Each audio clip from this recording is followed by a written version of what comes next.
Donald Trump ने बोला है, ऐलान जंग किया है कि मैं तुम्हारे वाटर सैलिनेशन प्लांट्स को हिट करूंगा, जो कि साहब वॉर क्राइम है। इतनी बड़ी पावर है, एक मिडिल टायर पावर को 35 दिन हो गए ये सॉर्ट आउट नहीं कर सके। असली क्या है उसका लड़ने का आला? Ballistic missile, cruise missile, anti ship missile, drones, killer drone. ऐसे मिसाइल हैं जिनको अमेरिका जैम नहीं कर सकता, मार नहीं गिरा सकता, और वो पूरा पेनिट्रेट कर रहे हैं साहब। अब कहा जा रहा है कि साहब इनके पास जो है ईरान को दे दिए हैं रूस ने S-400 मिसाइल्स। दुनिया ने तुम्हारा देख ली है असलियत।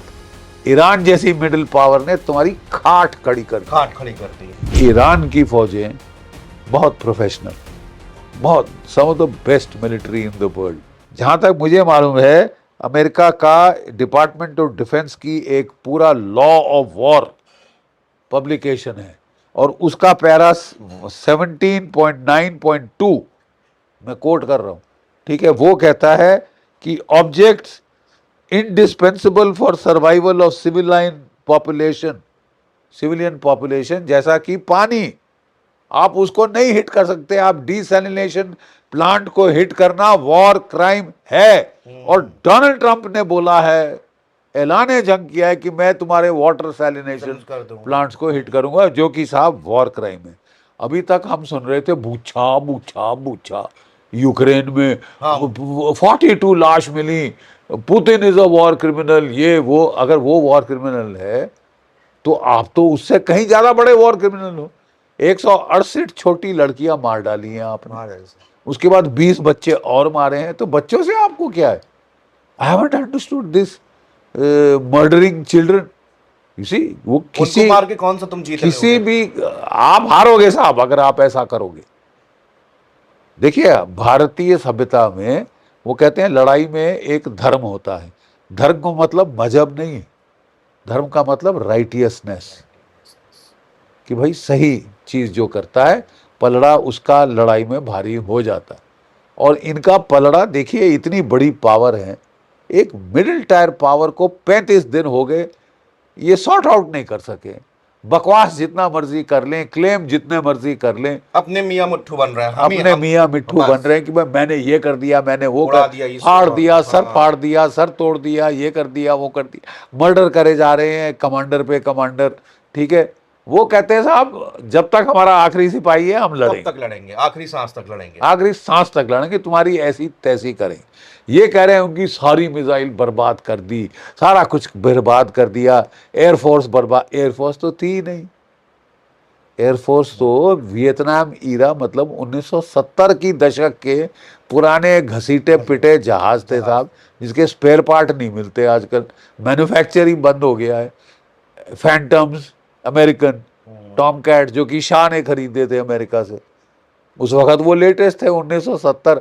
आज वो पता नहीं 50 साल से ज़्यादा आउटडेट हो गए साहब, ठीक है।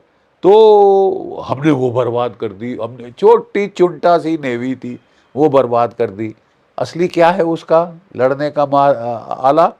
Ballistic missile, cruise missile, anti ship missile, killer drone, Shahid drone, जो कि रूस ने इस्तेमाल किए, इतने अच्छे थे। और रूस ने उनको उसमें ग्लोनास का लगाया जीपीएस के बदले, अमेरिकन जीपीएस के बदले ग्लोनास फिट किया, और उसमें इलेक्ट्रॉनिक जैमिंग के बरखिलाफ चीज़ें फिट करके इनको दे दी ईरान को। समझ रहे? गेरान 1, गेरान 2, मतलब अब ऐसे मिसाइल हैं जिनको अमेरिका जैम नहीं कर सकता, मार नहीं गिरा सकता, और वो पूरा पेनिट्रेट कर रहे हैं साहब। इसके जो भी मिसाइल फायर कर रहा है वो ऑलमोस्ट 80% पेनिट्रेट कर रहे हैं इजराइल के ऊपर, अमेरिका के जो बेसिस हैं गल्फ में उनके ऊपर।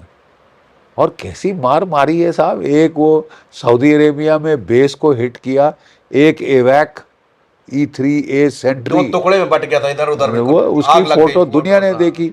और जो KC-135 बोइंग टैंकर 4 वहां पे बर्बाद कर दिए, 5 जहाज जल रहे थे, और सैटेलाइट फोटो दिखाई साहब, ये नहीं कि शरेआम क्लेम्स।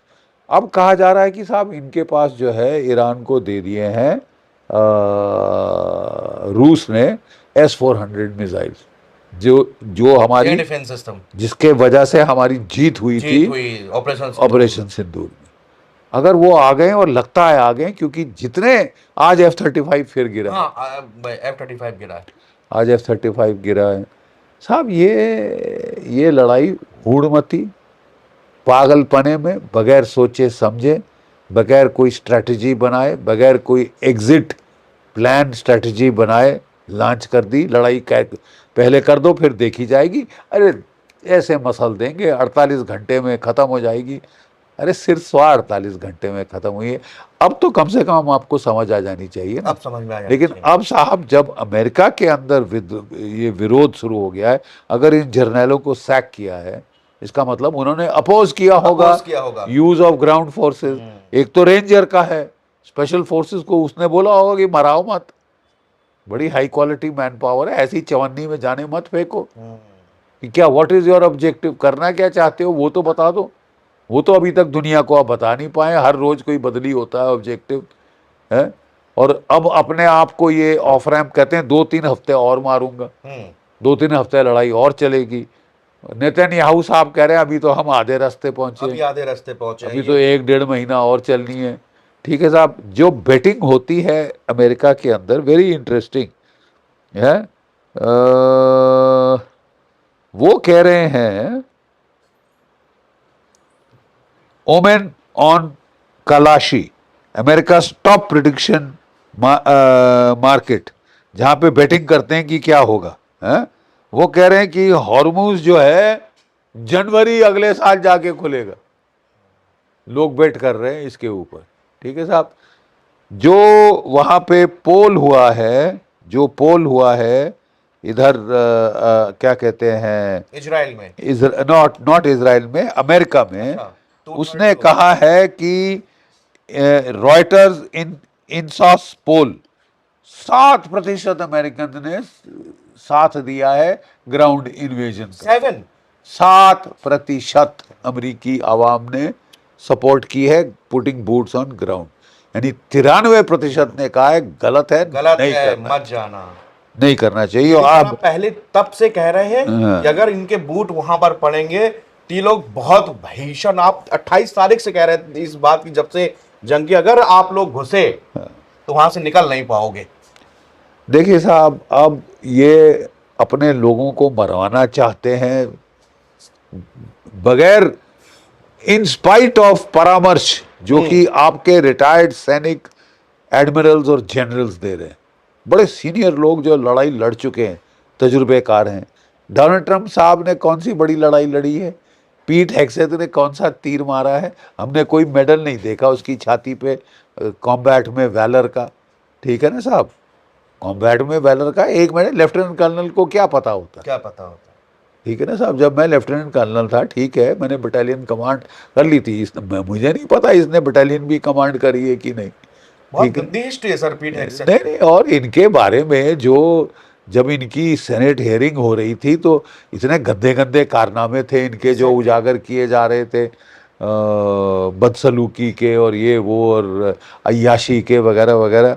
पता नहीं कहाँ से इनको चुन के लगा दिया है, और ये अब बोल रहे हैं कोई रूल नहीं, कोई मॉरल्स नहीं, कोई लॉ नहीं। साहब अमेरिकन लॉ किताब है, अमेरिकन डिपार्टमेंट ऑफ डिफेंस की जो है लॉ ऑफ वॉर, ये किताब है। ये जस्ट ये एक आपकी लीगल डॉक्यूमेंट है। अब उसको कैसे बरखिलाफ कर सकते हैं, उसकी बरखिलाफी? और उसको पढ़ेंगे ध्यान से तो साफ लिखा है कि नहीं मार सकते, जो डूब रहे हैं उनके सर में गोली मार के। क्या सूरमा, क्या सूरमा है यार, बड़ी दादागिरी। तो आप समझते हैं दुनिया डर के मारे थर थर थर थर थर कांपेगी? दुनिया तुम्हारे पे, दुनिया ने तुम्हारा देख ली है असलियत। ईरान जैसी मिडिल पावर ने तुम्हारी खाट खड़ी कर दी है, खाट खड़ी कर दी है सब। दो टूक शब्दों में ये दोनों बड़ी पावर्स की मिलके, जो कि गुरूर में थे साहब।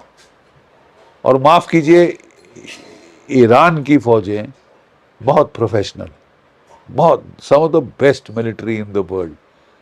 उनकी Mossad is one of the best intelligence agencies in the world. मैं हैरान हूं वो इतना बड़ा मिसकैलकुलेशन कैसे कैसे कर कर पाए कैसे कर दिया साहब, मुझे नहीं समझ आया। लेकिन साहब ऐसा एक किसी प्रोफेशनल फौज में जिम्मेवारी होती है साहब, जिम्मेवारी आपको एक्सेप्ट करनी पड़ेगी इसकी, ठीक है। और मेरी तो उम्मीद है कि ख़त्म हो, बिकॉज प्रॉब्लम यह है कि Israel life and death struggle में लॉक हो गया है, Iran life and death struggle में लॉक हो गया है। ऐसी लड़ाई को रोकना बड़ा मुश्किल होता है जब तक कि दोनों साइड ख़त्म ना हो जाए, ख़त्म ना हो जाए, ठीक है। और अमेरिका तो शायद बीच में छोड़ के भाग लेगा कि वो कह रहा है कि स्टेट ऑफ हॉर्मुज मेरा जिम्मा नहीं है, तुम करो स्टेट ऑफ हॉर्मुज, हाँ तुम देखो अपना, तुम खोलो जिसको जिसको चाहिए तेल, वो अपना शिप वहां से ले जिसको तेल चाहिए वहां से वो स्टेट ऑफ हॉर्मुज खोल ले। आपने बंद क्यों करी? बंद क्यों करी? वैसे तो आपके बढ़िया हमला चल रहा था करने के सब। पहले वो खुली थी। खोली थी हाँ।